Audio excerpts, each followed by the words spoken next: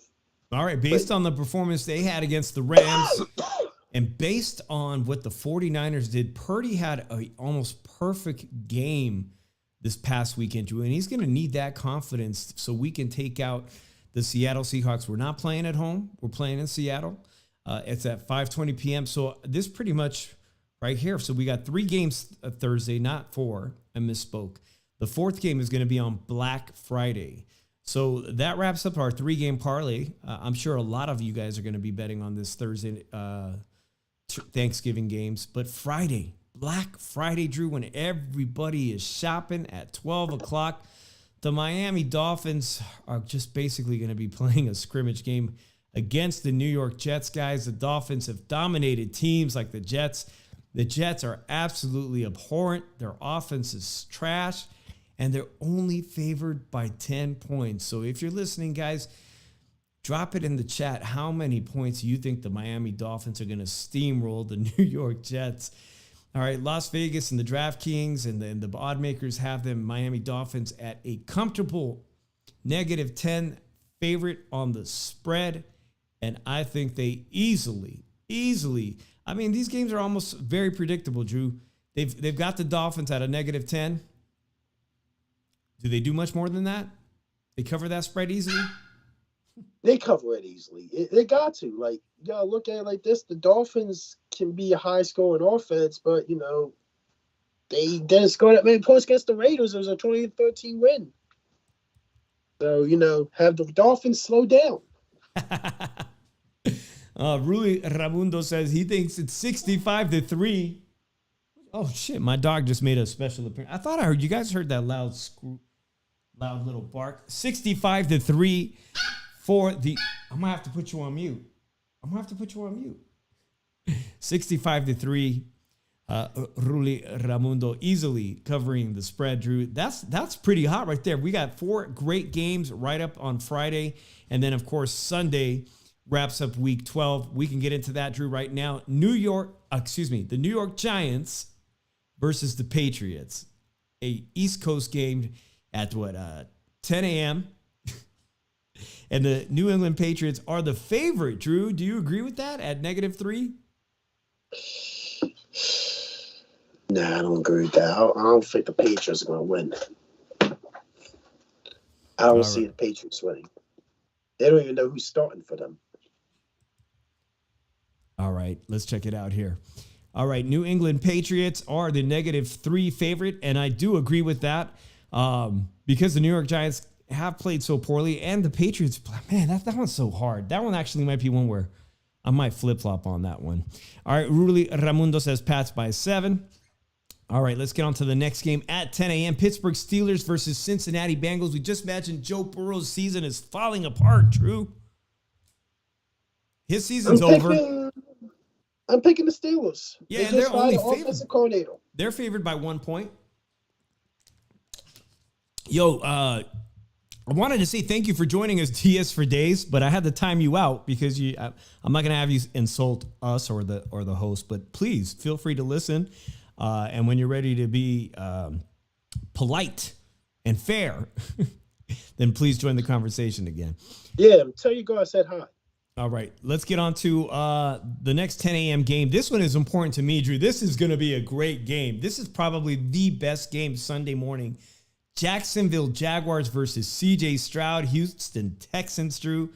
And this says a lot because if Houston Texans can upset the Jacksonville Jaguars, they could potentially start to take over that AFC South division. I think the Texans win this. Yeah? I'm picking the Texans. This is a game where the odds makers have it potentially very, very tight. Only -1.5 favorites for the Jacksonville Jaguars. We saw the Rams upset the Seattle Seahawks by just 1 point. Man, they've got it close, Drew. Houston Texans, C.J. Stroud, arguably the best rookie quarterback we've seen in years. Can he pull it off? Can he? This one's hard to call, man. I'm definitely rooting for the Houston Texans. I'm going to go with the Houston Texans on that one for sure, too. All right, I would love to see that, too. Sorry, Johnny, if our boy Johnny listens to the replay. All right, Tampa Bay Buccaneers versus Indiana Colts, another 10 a.m. game this Sunday. The Buccaneers just coming off a big loss by my team, the San Francisco 49ers, Drew. Indiana Colts, they are the favorite by a -2.5 spread. Are the odd makers right on this one? Nah, I'm picking Tampa. I don't think Indiana Colts are going to get past the Buccaneers. The Buccaneers got some dog in them. I mean, they definitely have some dog in them playing a team as good as the San Francisco 49ers. It's not like they completely rolled over.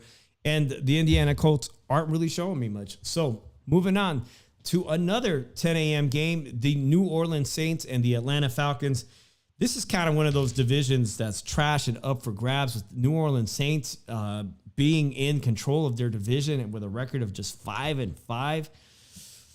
Ooh, this game is, for the people in that division, obviously the game matters to them, obviously in the South, but the New Orleans Saints are only favored by a -1 spread favorite, and I am going to go with the Saints picking up this game. And as Drew comes back, we'll see what Drew has to say when Drew comes back. But anyways, shout out to anybody that is listening. We appreciate you guys. We usually do our Tailgate Talk Wednesday. It's our new thing here. And we do our normal thing here on Monday nights, the Shoe Shine, where we do our boxing recap. Of course, Drew and I met over the love of boxing online. Saints by 3, says Ruli Ramundo, and I happen to agree with you on that one. I think the Saints take this game. We'll come back to this game, but let's talk about the Carolina Panthers and the Tennessee Titans. The Carolina Panthers are one of the worst team in the NFL, and the Tennessee Titans should have this one easily in the bag. They are the -3.5 spread favorite, and I think they're actually going to beat the Carolina Panthers by more than that. I think they could put up 10 or more points. I am going to be going with the Tennessee Titans on this one, guys. The over is 36 points, which isn't a lot of points. The under is 36, and I think there might be some value in the under because these teams don't typically score too much. So if you're endowed to go that way with the under at 36.5 points, you could win $110 on a $100 bet. Why would you do that? I don't know. That's not too bad of a bet.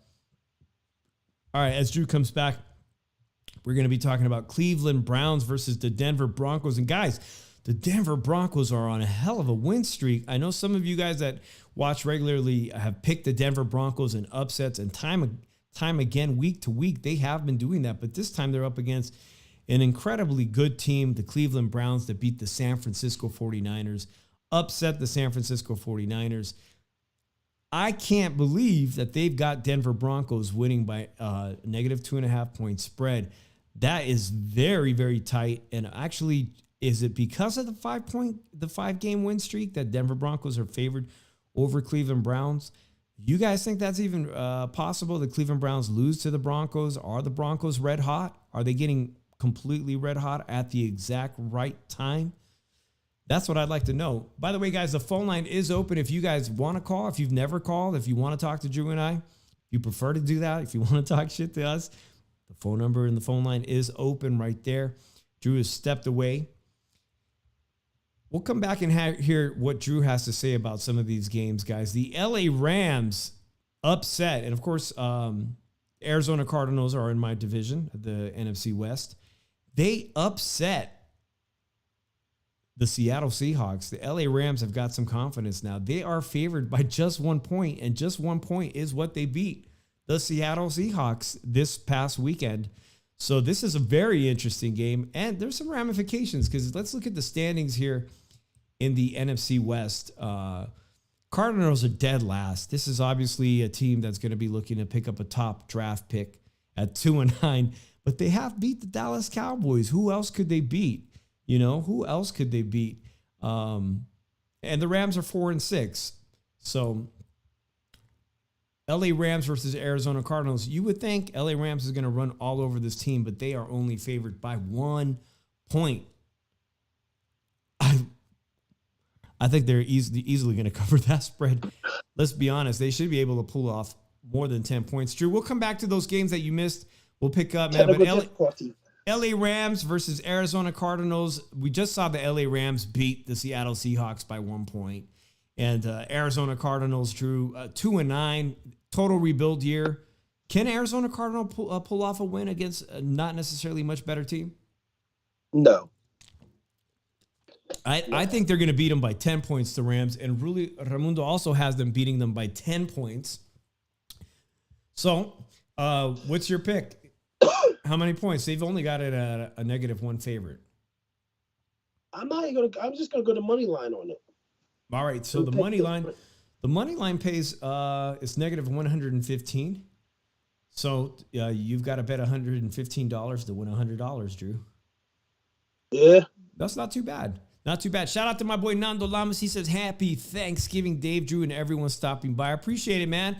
Nando, drop us your quick picks here in the chat if you want on Turkey Thursday. We have 3 games. We got the 49ers versus the Seahawks. We've got the early game in the morning. Let me know how you would do your parlay, the 3 teams that win this Thursday, man. I appreciate that in the chat. We missed a few games, Drew, while you were out. We was talking about the Cleveland Carolina Panthers versus Tennessee Titans. Titans are the favorite by 3.5 points. Are you going with that spread? Yeah. All right. We also talked, and we missed this one, New Orleans Saints versus the Atlanta Falcons in the Southern Division. And the Saints are favored by -1 on the spread. They should cover that easily. That is the weakest division in all of football, isn't it? Yeah, I'm going with the Saints. All right. And this game, too, this game should be interesting and entertaining, I think. Drew, you favor the Cleveland Browns. I think you included them in your power rankings on the strength of some of the teams they have beat. But the Denver Broncos are red hot. Nobody predicted them to be on a 5-game win streak. I'm picking the Browns.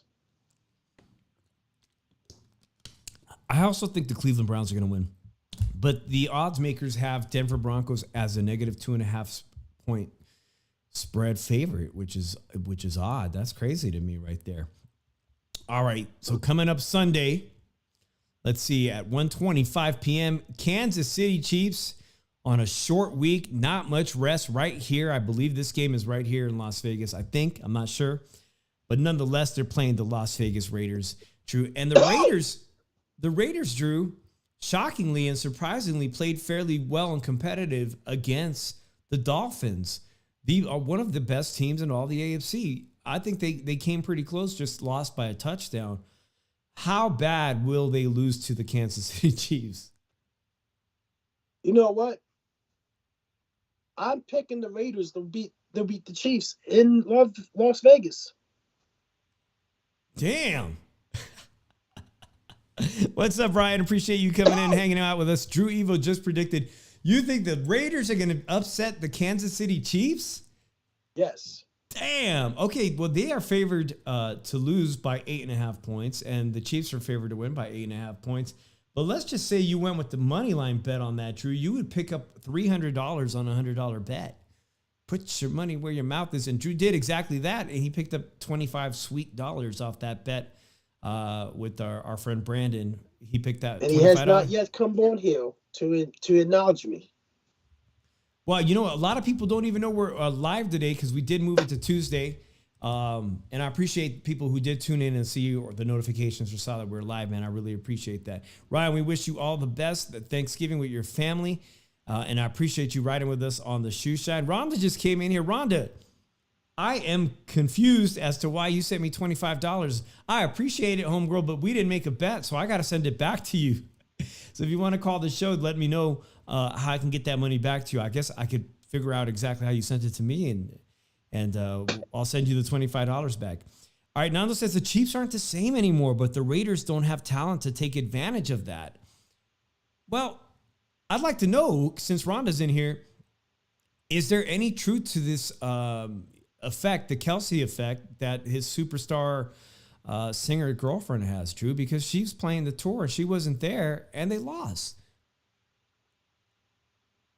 I don't know. Like, be honest with you. The Taylor Swift effect? Not being in the stands? Great teams always find ways to win. And my team's a great team. And we find a way to win that game. All right, yeah, absolutely. Thursday, football, food, and family, it's absolutely the best. I'm looking forward to Thursday as well. Sunday at 1:25 p.m., Buffalo Bills versus the Philadelphia Eagles. Drew, Josh Allen, does he have anything? People thought they'd do much better this season. Are they going to get steamrolled by the Philadelphia Eagles? They're gonna lose to the Eagles. Yes, they are. They're gonna beat the shit out of the Buffalo Bills. Well, I'm sure the Bills Mafia don't appreciate that one. But yeah, also a short week Fuck for 'em. you guys. Also a short week of rest for you guys, as well as the 49ers playing on Thursday. But this is something that everybody's got to endure this week. Baltimore Ravens, Drew, versus the LA Chargers. The Ravens, you've got them in your power rankings top 5. They are favored by only 3.5 points. They should be favored by a lot. If they got 8 wins, they should be steamroll this team, right? Here's the thing, man. Last year, the Chargers couldn't stop the run. This year, they can't stop the pass. This dude should not be calling. His head coach should not be calling his defense because it just hasn't worked. This dude should have been fired already. The Ravens are gonna beat the shit out of these guys. Drew, who is, in your opinion, the better team at the moment? And go ahead in the chat and let me know what you guys think. Are the Ravens now a better team than the Kansas City Chiefs? Are they playing better football? Yes. They Go- are. They are playing better football because they are winning games and like they're scoring. Their defense is really elite. You know, if you can't put, it is what it is, man. But at the end of the day, man, they did not. They can't. The Kansas City Chiefs have not scored points in the second half, and it's finally cost them. And the Ravens are winning games. Rhonda says that money was in case Brandon didn't pay. I got him. Well, okay, I'm going to send that back to you somehow. He was hosting a space on X on Twitter, whatever you want to call it, yesterday. Drew, I didn't know that, Brandon. I think you told me that Brandon invited you to a space, and honestly, we should be on that. We should be doing that shit too. I need to figure out how to send the audio from the Shoe Shine on Monday nights, and we should be doing a space on Monday night. Yeah. So shout out to Brandon. I got to check out his space. That sounds like a good time. We got to check that out if we have the time to do that, or at least the replays. All right, so Drew, now we got Baltimore Ravens. You think they're going to steamroll this team? That means they're going to be at what, 9-2? Not 9-2, is that right? 9-3. 9-3 against the Chargers. Man, they are red hot still at a very important time in the season. And then Monday night, that brings us to next Monday night, the Shoe Shine. We'll be talking about the recap. Of course, I'm going to the David Benavidez fight this Saturday. I'm very excited to see potentially what's supposed to be the last Showtime fight ever, Drew. And Monday Night Football, my homeboy Speech Impediment Man, the comedian, his Minnesota Vikings, Drew, they just keep finding ways to win. But this past Sunday, they came up short at the very last minute. With the Vikings, with everything, with that interim quarterback they had, Dobbs, do the Vikings still have a shot at a wild card berth? Yeah, they do. Some shot, but they still got a shot. All right, Chicago Bears, they're favored by 3.5 points, and I think we do have a call. Let's take the call. 510, you're on Tailgate Talk with Drew and Dave. Hey, happy Thanksgiving to you and Drew. Dave, this is Fernando. Hey, what's So, good, guys, Nando? can you hear me? Yeah. You're coming in just a little bit muffled, but I hear you now. Hey, maybe that's better. Much better. Yeah, I was on the car phone. I'm waiting for my girl. She's shopping for food and stuff. But have you been paying attention to what's going on with Jim Harbaugh at Michigan? And do you think he's going to come to the NFL? Wow, and which would be a good team for him? Well, obviously, I've been reading and keeping up on the story because of his time he spent here with the San Francisco 49ers as our head coach and his woes in Michigan. I'm disappointed. How does he come back over here to the NFL with this scandal on him? Does an NFL team pick him up? Are they that desperate? That's college football scandals, dude. That's like college football scandals, though, man. He's not. They're kind of like what they did to the Patriots with the Tailgate, man. That's a bunch of bullshit, man. I think Harbaugh would be the perfect coach for the Chargers, dude. They need a tough-minded coach, man. The Raiders would be cool, but they don't have a quarterback, man. The Chargers, man, they got a quarterback. They got a good defense. They just need a head coach who's going to put some get some discipline to that team. Run the ball a little more, man. They're a little too soft. The Chargers are a little too soft. And I think Harbaugh will be perfect for him. You say the Chargers, but you mentioned that potentially he'd be a good fit with the Las Vegas Raiders too, who really need a permanent coach. You think it wouldn't be a good fit? I think that would be an excellent fit for the Raiders. One, because I think Harbaugh actually started his coaching career with the Raiders as an assistant. All right. Right. And I know that Mark Davis would be hands off with them, and that's kind of what Harbaugh kind of needs, man. Like Harbaugh, he's got a different personality, kind of like I do too, man. Sometimes people like this are hard to get along with, and I think he'd be great, man. But he would have to like bring in his own general manager, and he would have to control everything. I think Mark Davis would be down. They kind of did the same thing for Gruden, except it kind of Gruden kind of self-imploded, But I think Harbaugh would be great for the Raiders or for the Chargers. Yeah, you mentioned that they need a good quarterback. So what do you think they're going to do with Jimmy G here at Las Vegas Raiders? I mean, they spent quite a bit of money on him. It didn't pan out. Most people would have told him or told the Raiders, "We told you so." But what do you think they do with Jimmy G? You think he could turn his career around and stay with the Raiders?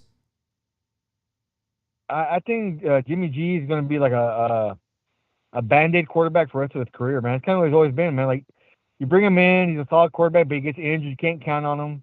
And you always have like a ceiling on your team with him at your quarterback, man, And so I think you keep him around. He doesn't have a massive contract with the Raiders. I think they could even cut him this year because of his injury and not have to pay him. So just maybe sign him next year and draft a quarterback, man. Do what you did, what you always do, man. Let Jimmy G like run the team, but you have your quarterback in the wings to develop, man. There's a lot of good quarterbacks in this draft coming out next year also, man. So I think the Raiders are a good spot. So yeah, I mean personally, I'm a big fan of Jim Harbaugh. I think he's been like mistreated a lot by a lot of people, especially at the NCAA, man. The NCAA is kind of is more corrupt than any other place, dude. If they're after you, they're gonna get you. They've been leaking all kinds of stuff against them. I don't know if you're old enough to remember, dude, but remember Jerry Tarkanian in Las Vegas? Dude, they were after him all the time for doing stuff that everybody else was doing, and they just wanted to get him. He was doing the exact same thing every other coach was doing, but the NCAA wanted to get Jerry Tarkanian, and that's what they are, man. They're crooks, man. So honestly, I think Harbaugh would be great with the Raiders or the Chargers, and he brings some excitement to those teams, man. Regardless, he brings the drama, he brings the wins. That's what he always does. Yeah, he's a very passionate coach, and that's one thing I always admired about him when he was in control of the San Francisco 49ers. Drew, do you think Jim Harbaugh makes a return to the NFL next year? Tell you the truth, there's a lot of teams that could use him, right?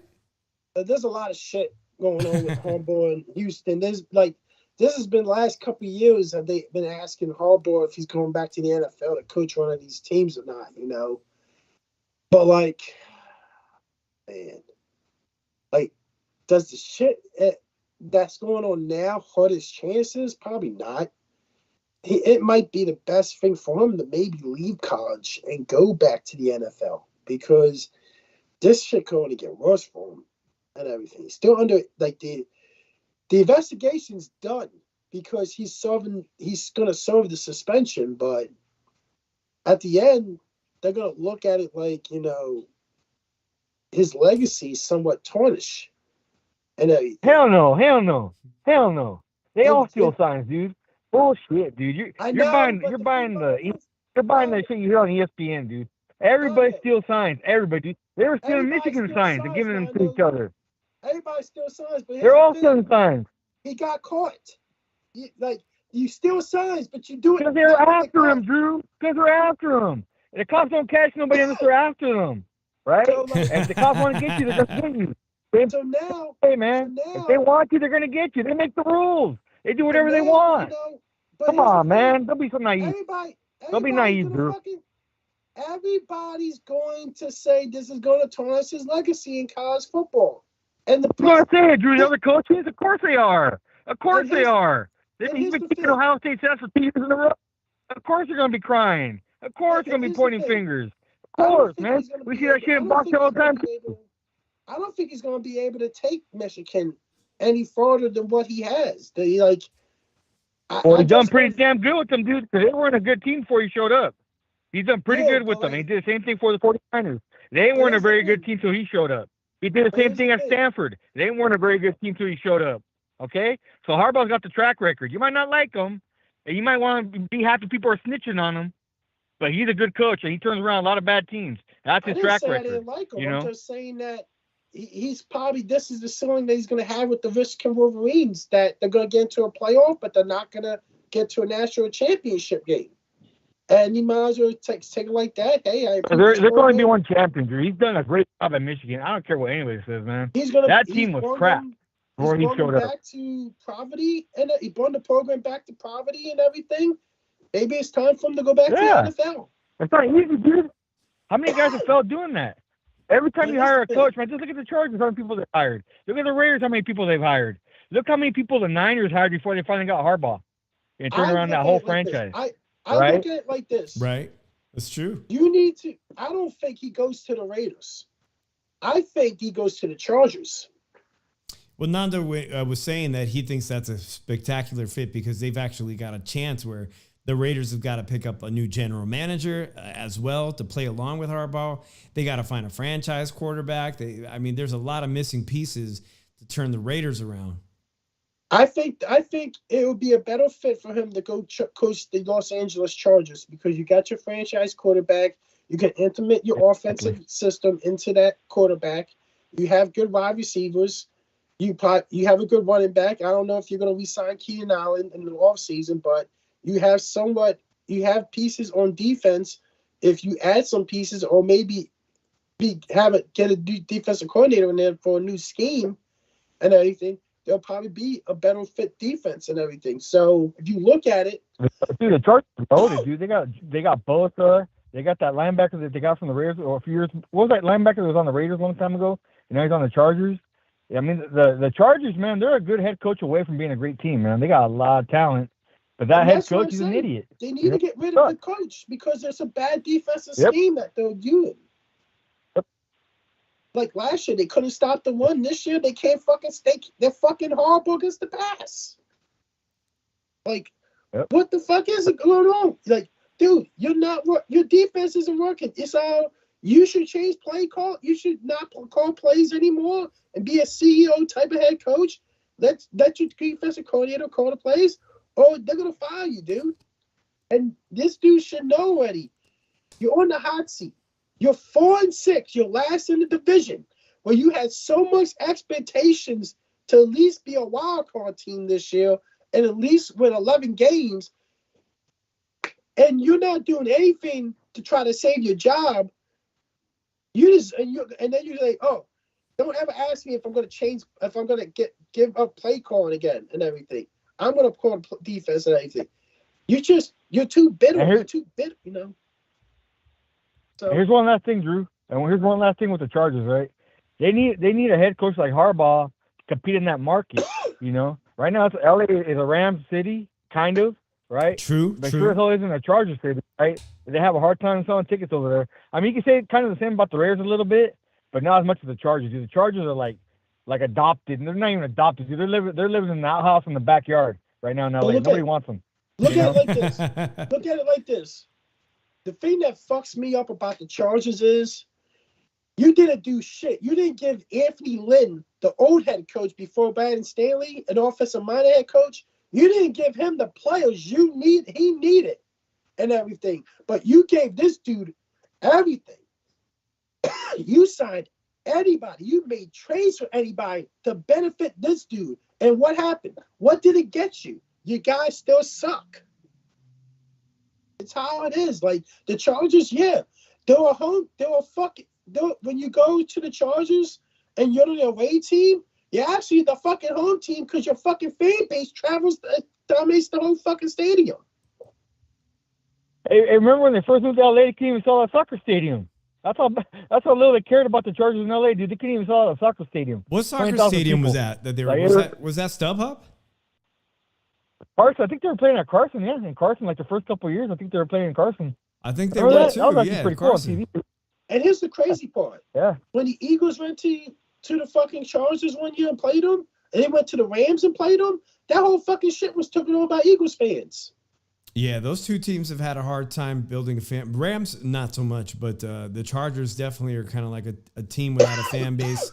leaving San Diego fans behind. And the Raiders Stadium gets their fair share out of town tourists and support from other teams. And that's because Las Vegas is a tourist destination now. And everybody kind of anticipated that some of those, 60,000 plus seats would be a lot of away fans and, wrapping it all up into a vacation destination and whatnot. So, which leads me to ask, when will Drew come see the Philadelphia Eagles? Because, Nando, I just thought about it. What if the Eagles made it to the Super Bowl? Well, this would be Drew's perfect opportunity to make his first Las Vegas trip ever. Super Bowl week here in Las Vegas. That is if Drew has confidence his team will make it to the Super Bowl. Nando, would that not be the perfect opportunity for Drew Evil to get on a plane and make his first trip here to Las Vegas? Hey, Drew. Hey, Dave. Actually, for me, that's a perfect opportunity for the 49ers to break Drew's heart, man. Oh. He's going to be sitting at home. It's a shame throwing a because they're not 49ers going to do it. homie. He's going to be having a Super Bowl party for the 49ers. Here's the thing, Nando. There's a certain Niners fan on Twitter that I know really well that just jinx you guys because he says that? every year the Niners are going to go to the Super Bowl and they wind up not doing shit. He's like that Dallas Cowboy fan that says, "Oh, we're going to go win the skip." Homie, I can't be jinxed. I never lose, homie. I've been shot at. Ain't never been shot, man. I'm unjinxable, homie. I'm always on top. I win. I don't want to hear about your fucking personal life, but okay. But at the hey, Drew, though, man, you're invited over to my pad, dude. When we have the Super Bowl party for the 49ers, you're invited over, dude. Come on over, man. Yeah, he won't come to Las I'll Vegas. buy you some green beer or something. Green beer. For the Eagles, man, you can be here in spirit. Man, this has been a fun show, guys. I know it's a Tuesday night, Nando, so I appreciate you coming on and giving us a call. Tomorrow, if you're... thank you. Hey, Nando, if you are available around lunchtime, I guess I'm going to go head over to the Mandalay Bay and live stream the David Benavidez Open workout, so make sure you tune into that if you can. Appreciate you, Nando. I'm going to hang up on you now, but, man, we'll talk later. Guys, happy Thanksgiving. Hey, happy Thanksgiving to you as well, homie. That's our boy Nando calling in. Usually calls in the shoe shines, calling us now on Tailgate Talking, and we appreciate that. Some fun banter, Drew, but you've got to start thinking about that, bro. If your team goes to the Super Bowl, well, you got to come to Las Vegas for Super Bowl activities, man, because it's going to be one of the best. We just saw the F1, and the F1 claims a total success, but the Super Bowl, you know that the Super Bowl is going to be... Rhonda, you know the Super Bowl is going to be crazy. You know Rhonda's over here hoping the Chiefs get in the Super Bowl so she can come out here. I hope the 49ers get in the Super Bowl. Obviously, shit. I'll do it. I'll sell an organ if I have to get Super Bowl tickets to see the Niners this year. How much does a kidney go for? I don't know, man, but I'll be honest with you, you're probably going to get your heart broken. Well, this weekend, Drew, as we said, will Boo Boo Andrade's heart be broken? He thinks he's got a good chance to upset David Benavidez, La Bandera Roja, and upset him on his dream, on his path to fight Canelo Alvarez next year. We barely even touched it and talked about it but on Monday night's Shoeshine. But, Drew, your thoughts on that real quick? I'm picking Boo Boo by unanimous decision. Because I didn't even ask you. Boo Boo by unanimous decision. You think he gets the nod in Las Vegas? It has to be convincing. I think it's going to be. I think he's going to beat David Benavidez, and I think he's going to outbox David Benavidez. Like, if you look at it, David Benavidez is he's flat-footed. And tell you the truth, there's a lot of ways Boo Boo can explore David Benavidez's footwork and everything. Well, there was a fighter who did that. That guy, Graville, is the only guy to land a nice counter shot on David Benavidez and floor him. He has tasted the canvas before by much lesser opposition. I think as a slick southpaw that he's got the chance. He's got enough pop and the ability to do that. Will he land it? Will David Benavidez cut off the ring and stop that attack? Or stop, what we failed to see De Los Santos do against Shakur Stevenson? Will we see that this week? And will David Benavidez be successful in cutting off the ring and stopping the elusive mover, shaker, dancer, whatever you want to call it? Because Boo Boo Andrade is going to be on his back foot. He's going to be working that whole ring. Yeah, and the thing about it is, we may finally see David Benavidez having to find his back foot. That's interesting. That is definitely interesting. Like I said, guys, tune in tomorrow. I'm going to be live streaming from the Mandalay Bay, unless I just can't get a signal, but at least try. I'll put the thumbnail up to let you guys know I'm going down there. And I appreciate everybody joining us. This is a great week. It's Thanksgiving. Please feel free to give us and spend some time with your family, or if not, just you guys can hang out tomorrow with us or with your friends, man. I appreciate everybody that kicks it with us. Drew, I'll talk to you next Monday on the Shoe Shine, man. Peace out, homie. Happy Thanksgiving, everybody.